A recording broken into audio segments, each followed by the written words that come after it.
Monsieur le ministre de l'Intérieur, chers collègues, je souhaite associer à cette question mon collègue Jérôme Buisson, député de l'Ain.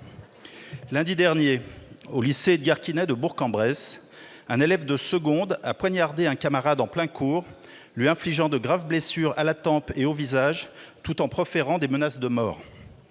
Je tiens à exprimer tout mon soutien à la victime, à sa famille, ainsi qu'à la communauté éducative. Je salue également le courage de l'enseignante qui, au péril de sa vie, s'est interposée pour éviter le pire.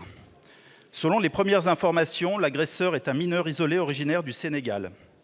Ce nouveau drame illustre les conséquences dramatiques d'une absence de contrôle sur la politique migratoire. Dans l'Ain, attendez la fin. Dans l'Ain, l'accueil des mineurs isolés coûte 9 millions d'euros par an, mais ce système, fragilisé par des fraudes et le manque de moyens, est aujourd'hui saturé.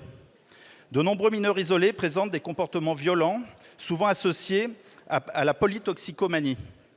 Sans chercher à stigmatiser tous ceux qui fuient la misère, il est impératif de garantir un suivi rigoureux des mineurs isolés et de mettre fin aux abus qui détournent ces dispositifs de leur objectif, mettant en péril la sécurité publique. Monsieur le ministre, quand des tests fiables seront-ils enfin mis en place pour vérifier l'âge des prétendus mineurs isolés ? Les semaines passent, les drames se multiplient et les réponses restent insuffisantes.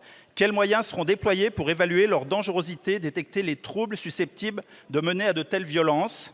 Quelles mesures prendrez-vous pour éloigner ceux qui représentent une menace pour la société ? À Paris, 75% des mineurs déférés devant la justice sont des délinquants étrangers.